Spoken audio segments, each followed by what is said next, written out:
You know that classic image of a teenager slamming a door in your face? Oh, absolutely. Yeah, the heavy sigh, the aggressive eye roll, just the sheer unadulterated hostility over like being asked to empty the dishwasher. Right, right. We treat it like a universal punchline. I You just sort of batten down the hatches and wait for the quote-unquote teenage angst phase to pass. Yeah. But what if I told you the medical community no longer views that as simply teenage angst, but rather as a primary biological symptom of depression? It's wild, honestly. It completely flips the script on how we view adolescence. Totally. Because, we're culturally conditioned to expect young adults to be naturally combative or difficult. Right. It's just what teens do. Exactly. And because we expect it, we write it off as this biological guarantee, which means we're literally missing desperate medical cries for help that are playing out right in front of us. Well, welcome to today's deep dive. We are looking at a truly eye-opening stack of notes today. It covers adolescent psychology, some highly effective screening protocols, and this innovative K-12 telehealth initiative operating down in Georgia called MentalSpace Sch. It's a really fascinating model. It really is. And our mission for you today is to decode the surprising, often completely hidden signs of teen depression, and to understand how new systems are stepping in to catch these kids before they fall through the cracks. Because when you dive into the actual medical data, the way we interpret teenage behavior is, well, it's due for a massive overhaul. It really is. We have to fundamentally retrain our observational skills here. The signals of psychological distress in a 14-year-old are vastly different from the signals in a 40-year-old. Let's start right there, actually, because we have to understand what we're looking for before we can even understand why interventions like MentalSpace Sch are necessary. Right. I mean, we universally think of depression as profound sadness, crying, lethargy, this visible, heavy sorrow. Yeah, the classic presentation. Exactly. But the sources highlight a massive paradigm shift. In adolescence, irritability often replaces sadness as the dominant symptom of depression. And the psychiatric community recognizes this distinction as absolutely vital. Really? Like, officially? Oh, yeah. The DSM-5, which is the diagnostic manual used by mental health professionals globally, it explicitly allows irritable mood to substitute for depressed mood when diagnosing adolescents. Wow. Think about the mechanics of the adolescent brain. They often lack the emotional vocabulary or just the neurological maturity to process profound, overwhelming sadness. So they just can't articulate it. Right. So the brain essentially converts that overwhelming sorrow into outward frustration, crankiness, or even explosive anger. Okay, let's unpack this. It's like we're looking for a check engine light that's supposed to glow red for sadness, but in teenagers, it glows blue for anger. Oh, that's a perfect analogy. Right. And if you don't know blue means trouble, you just think the car's running loud when actually the engine is failing. What's fascinating here is that the very behaviors that make adults want to pull away from a teenager or, discipline them. Snapping. Yes, the snapping, the hostility, the slammed doors, those are recognized by the DSM-5 as legitimate manifestations of an internal system that is severely overloaded. And the notes outline how this overload commonly shows up in their daily routines, often presenting as just absolute extremes, like take sleep, for instance. A teenager might start sleeping all day long, which a parent might just write off as a lazy weekend. Or, on the flip side, they just stop sleeping entirely. Yeah, you are looking at a complete disruption of their baseline regulation. Yeah. The extremes are the primary indicator. And the same pattern applies to their appetite, too. You might see compulsive overeating to self-soothe or severe undereating because the anxiety basically suppresses their digestive drive. Then you look at the academic and social side. A student's grades suddenly start sliding when they used to genuinely care about their GPA, or they start pulling away from a tight-knit friend group they used to see constantly. But the one that really stood out to me from the sources is the default response of, I don't care, to literally everything. Oh, yeah. The classic, I don't care. How was school? I Yeah. don't care. Do you want to play soccer this year? I don't care. That apathy is arguably one of the most misunderstood symptoms out there. Apathy is a psychological shield. A shield. How so? Well, caring about things takes emotional energy, and caring opens you up to getting hurt. So it is significantly easier for an overwhelmed adolescent to project total indifference than to articulate a deep, confusing emotional pain that they themselves don't even understand. It is so heartbreaking when you frame it as a defense mechanism rather than just a bad attitude. It really is. Oh, and here's something else that caught my eye. The sources list unexplained somatic symptoms, specifically unexplained headaches or stomach aches that have no underlying medical cause. I mean, why does depression cause a stomach ache? Well, in psychology, we often say the body keeps the score. Right, I've heard that. Yeah, when the psychological load becomes too heavy and the adolescent doesn't have the tools to process that distress verbally, the central nervous system manifests it physically. That's incredible. The distress literally somatizes. So, the teenager complaining of a severe stomach ache every Sunday night before school isn't necessarily faking it to get out of class. They're actually in pain. Exactly. Their body is translating extreme anxiety into physical pain. So finally, the notes mention a complete loss of interest in hobbies, sports, or activities that used to bring them joy. And when you put all of this together, It paints a very clear picture. it does. The explosive anger, the sleep and appetite extremes, the failing grades, the isolation, the apathy shields, and the stomach aches. You see a blaring alarm of distress. Yeah. Yet a parent or teacher might look at that exact same picture and just see a discipline problem. Put yourself in the shoes of a high school teacher for a second. You have a student who is suddenly hostile. They're skipping lunch, complaining of headaches, and blowing off their assignments with a flippant, "I don't care." You'd be frustrated. Your instinct is to send them to detention. You assume it's behavioral defiance. Yeah, you ground them, you take away their phone, you try to punish the behavior out of them. But if you understand the DSM-5 criteria, you realize you are actively punishing a symptom of a medical condition. You are punishing the blue check engine light for glowing. Exactly. And the stakes of missing this distinction, of misinterpreting these signals, are catastrophic. Yeah, let's talk about those stakes. Because the numbers out of Georgia in our sources are a massive wake-up call. They're sobering. According to the data, teen suicide rates in Georgia rose approximately 30% over the past decade. 30%. A spike like that in a single decade is not a statistical anomaly. It is a systemic crisis. 30% is just staggering. It is a glaring indicator that whatever traditional methods we have been relying on to support adolescent mental health are fundamentally failing to keep pace with the reality these kids are navigating. And even when the situation doesn't result in the ultimate tragedy of suicide, the long-term stakes are severe. The sources note that untreated adolescent depression is strongly linked to chronic adult depression. And substance use disorders. Right. And permanent academic underachievement. We aren't just talking about a tough sophomore year here. We are talking about an altered trajectory for an entire human life. Which is why the American Academy of Pediatrics, the AAP, issued a very clear, sweeping directive. They recommend routine depression screening for all adolescents ages 12 and older. All of them. Yes, not just the kids who look visibly sad or the kids acting out in class. Every single adolescent. So the tool they use for this routine check is called the PHQ-9 screener, which the sources note has strong validity for adolescents 12 and up. Right. And for younger teens, they use a modified version called the PHQ-A. Okay. And the sources emphasize that this screening is recognized as one of the highest leverage prevention interventions available. And get this, it only takes about 5 minutes. 5 minutes, that's it. But wait, 5 minutes? How can a 5-minute multiple choice test accurately capture the complexity of a teenager's mental state without, overdiagnosing normal adolescent mood swings? It's a fair point. I mean, every teenager has bad weeks, right? It is a great question. But the validity of the PHQ-9 lies in its calibration. It isn't trying to unpack their childhood trauma in 5 minutes. Okay, what is it doing then? It acts as a highly sensitive tripwire. The questions are specifically designed to measure the frequency and the intensity of the symptoms we just discussed over a 2-week period. Oh, I see. So it filters out a bad couple of days from a sustained clinical disruption in their baseline functioning. It gives you an instant, quantifiable score of severity. And for anyone listening who wants to see what this looks like, there's actually a free PHQ-9 screener available right now at cheatchecktherapy.com/mental-health-tests. Highly recommend checking it out. But here's where it gets really interesting to me. If this screener only takes 5 minutes, is instantly scored, and the American Academy of Pediatrics recommends it for everyone over 12, Yeah.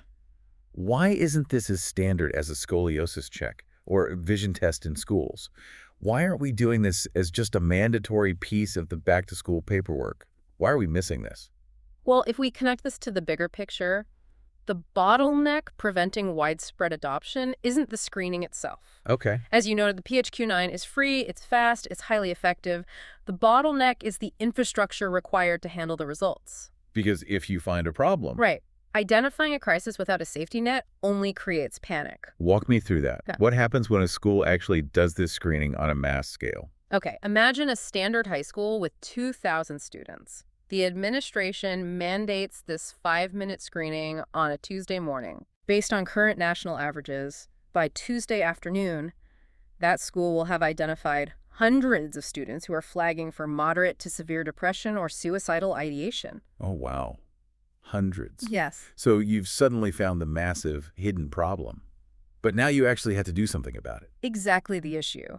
The average school counselor is already drowning in college applications, schedule changes, mediating hallway conflicts. Totally. If you hand that counselor a list of 200 kids requiring clinical intervention, the traditional school system simply shatters. They just can't handle the volume. The school doesn't have the budget to hire 10 full-time therapists. Yeah. Furthermore, if they refer those kids out to the community, local pediatricians and private therapists likely have a 4 to 6 month waiting list. Wow. So you run a diagnostic on the car, you find out the engine is about to explode, and the nearest mechanic is booked until next year. That is exactly what happened. If running a 5-minute screening identifies hundreds of kids in crisis, and the traditional school infrastructure will instantly break under that weight, the obvious question is, what kind of system is actually built to carry it? Right. And this logically brings us to the K-12 telehealth initiative we mentioned at the top, MentalSpace Sch. They are operating across Georgia's schools right now to solve this exact systemic failure. They are providing a fascinating structural solution. How does it work? Well, instead of relying on a fragmented, overbooked local network, they are building a direct bridge over the care gap by bringing the clinical infrastructure virtually into the school environment. Let's break down how they do this, because the services they offer are incredibly robust. For first and foremost, they provide same-day teletherapy. Same day. When you compare that to a 6-month waiting list in the private sector, same-day access is just staggering. They also provide dedicated therapist teams per school. But I have to ask, getting a skeptical, angry teenager to open up to a stranger on a screen sounds incredibly difficult. Who are these therapists, and how do they build that trust so quickly? That trust factor is exactly why they utilize dedicated teams rather than a random rotation of telehealth providers. The student sees the same therapist consistently. Oh, so they actually build a relationship. Exactly. Moreover, the sources make a strong point about the providers themselves. They are licensed, diverse therapists who are culturally competent. Why is that cultural competence specifically highlighted as a key metric? Because a shared understanding accelerates trust. That makes sense. When a teenager is in a highly vulnerable state, being able to speak with a therapist who innately understands their cultural background, their specific community context, and their lived experience, it removes a massive barrier to communication. So they can just get right to the point. Right. The teenager doesn't have to spend the first 3 sessions explaining their culture to an outsider. They can immediately start working on their mental health. That makes total sense. And the scope of what MentalSpace Sch handles goes far beyond just one-on-one sessions, right? Oh, absolutely. They manage crisis intervention, suicide, and violence prevention. But they also provide staff wellness and family counseling. And they coordinate directly with the school counselors and the students' pediatricians. It's very comprehensive. But help me understand the logic there. How does offering staff wellness to a teacher or counseling to a parent directly lower the anxiety of the student? Well, this raises an important question regarding how we view mental health. We often treat the teenager in a vacuum as if their depression is isolated. Like they're the only one affected. Right. But the student is part of a larger ecosystem. If a teenager is depressed, it causes immense friction in the family dynamic. It creates behavioral disruptions in the classroom. Oh, I see where you're going with that. Yeah, if a teacher is severely burnt out or a parent is paralyzed by the stress of their child's condition, that adult anxiety bleeds back onto the teenager, amplifying the child's distress. It's a vicious cycle. Exactly. So by integrating staff wellness and family counseling, MentalSpace Sch functions as a holistic partner. They treat the environment around the child, stabilizing the entire ecosystem. That is brilliant. And they're also solving a massive bureaucratic headache for schools. They are HIPAA and FERPA compliant, ensuring absolute privacy for the student. Crucial for schools. Definitely. But crucially, they provide support for Georgia's HB 268 compliance. Now, For school administrators listening to this, you likely know that July 2026 deadline is hanging over your head. It's coming up fast. It is. That is a looming Georgia state mandate requiring schools to have specific mental health protocols and wraparound services in place. So MentalSpace School essentially partners with the administration to seamlessly check those highly complex compliance boxes. It is an incredibly smart structural design. They address the clinical crisis for the student, the emotional crisis for the family, and the bureaucratic crisis for the administration simultaneously. All at once. But, the ultimate metric of any system is its efficacy. And the outcomes in the notes are remarkable. Schools utilizing this system report an 89% improved attendance rate. They show a 92% reduced anxiety rate among students and an 85% family satisfaction rate. Let's unpack that reduced anxiety metric, because that isn't just about feeling calmer, is it? No, not at all. Reduced anxiety fundamentally changes a student's cognitive capability. How so? When an adolescent's brain is flooded with cortisol and anxiety, the prefrontal cortex, which is the area responsible for learning, focus, and emotional regulation, is essentially hijacked. So they physically cannot learn. Right. By lowering that anxiety by 92%, you aren't just making the student feel better. You are literally restoring their ability to absorb information, engage in social settings, and participate in their own future. Wow. That is why the attendance rate jumps by 89%. They are no longer avoiding an environment they can't handle. But the biggest hurdle to mental health care historically isn't just wait times. It is the staggering cost. Oh, absolutely. And this is where MentalSpace School completely disrupts the traditional model. Yeah. We have their insurance data here. They've partnered with almost every major commercial insurer in the state. Right. BCBS, Cigna, Aetna, UHC, Humana, Peach State, CareSource, and Amerigroup. Right. But the absolute game changer here is their integration with Medicaid. This is the biggest part. Accepting Medicaid translates to a $0 cost for the patient. $0. It's huge. So what does this all mean?